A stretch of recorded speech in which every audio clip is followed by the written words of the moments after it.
BRS ఎమ్మెల్యేలు జగదీష్ రెడ్డి, పాడి Kaushik రెడ్డిలపై Bhuvanagiri MP Chamala Kiran Kumar Reddy మండిపడ్డారు. వాళ్ళిద్దరూ కూడా క్యారెక్టర్ ఆర్టిస్టులుగా వ్యవహరిస్తున్నారని విమర్శించారు. సీఎం రేవంత్ రెడ్డి మంత్రుల ఫోన్స్ ట్యాప్ చేస్తున్నారని జగదీష్ రెడ్డి విమర్శించడంలో అర్థం లేదని అన్నారు. కాంగ్రెస్ ప్రభుత్వంలో మంత్రులు ఐక్యంగానే ఉన్నామని అన్నారు. క్యారెక్టర్ ఆర్టిస్టుల మాదిరిగా ఈ నల్లగొండ ఎలుగు బంటి జగదీశ్వర్ రెడ్డి గారు, అలాగే పాడే కౌశిక్ రెడ్డి గారు, ఒక ఆయననేమో కేటీఆర్ గారు పులి అని చెప్తున్నారు, టైగర్ అని. ఎవరిని? జగదీశ్వర్ రెడ్డి గారిని. నల్గొండ బీఆర్ఎస్ నాయకులను అడగండి, ఆయన టైగరా ఎలుగుబంటి అని. ఎందుకంటే ఎప్పుడు పైకి చూసిన దాఖలాలు లేవు, కిందికి చూసి నడతాడు ఎప్పుడు.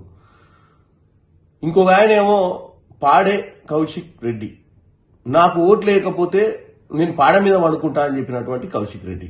ఇక ఆయన సూయిసైడల్ స్టార్ అంటారు ఆయన. వీళ్ళిద్దరు కూడా ఈ కేటీఆర్ హరీష్ రావు గారు మాట్లాడిన మాటల్ని వాళ్ళు మధ్యన గ్యాప్ తీసుకున్నప్పుడు ఈ క్యారెక్టర్ ఆర్టిస్టులు బయటకు వచ్చి మళ్ళీ దాన్నే ప్రాపగాండా చేసే ప్రయత్నం చేస్తారు.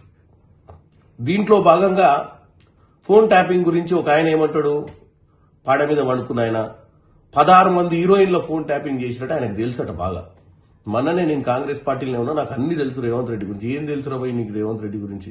ఏదో 4 మార్కులు మీ దొరవారి దగ్గర సంపాదించుకోనికే సొల్లుబొల్లు మాటలు మాట్లాడి, దరిద్రపు మాటలు మాట్లాడి, ఆ ఇంటికాడ వాళ్ళు వీళ్ళు వచ్చి ధర్నాలు చేస్తే టీవీలో చూసి ఆనందపడి బోర్లో పడుకొని నువ్వు ఏదో పాపులర్ అవుతున్నావు అని దరిద్రపు బతుకుతున్నావు నువ్వు. ఇక ఇప్పుడు ఈ జగదీశ్వర్ రెడ్డి, సోకాళ్ళు ఎలుగుబంటి జగదీశ్వర్ రెడ్డి, ఈయన ఇవాళ పొద్దున మాట్లాడుకుంటా చాలా విషయాలు చెప్తుండు. ఏమని? ఫోన్ ట్యాపింగ్ సొంత మంత్రులే చేస్తుంటారు రేవంత్ రెడ్డి, మాకేం నీ మీద వ్యతిరేకత లేదు, మీ మంత్రులే ఫీల్ అవుతారని. మా మంత్రులు ఎవరు ఫీల్ కావట్లేరు, మా మంత్రులందరూ ఐక్యతతోటి ప్రజాపాలన అందించే పరిస్థితిలో ప్రజాపాలన అందించే విధంగా ముందుకు పోతారు. ఇంకో విషయం ఏమంటుండు, జయపాల్ రెడ్డి గారు ఈ రోజు బతుకుంటే ఆత్మహత్య చేసుకుంటాడట రేవంత్ రెడ్డి గారిని చూసి, రేవంత్ రెడ్డి గారి మాటల్ని చూసి. జయపాల్ రెడ్డి గారు ఈ రోజు బతుకుండడం కాదు, ఈ రోజు చనిపోయి కూడా పైనుంచి చూసి ఆయన ఆత్మ శాంతి ఇస్తుంది.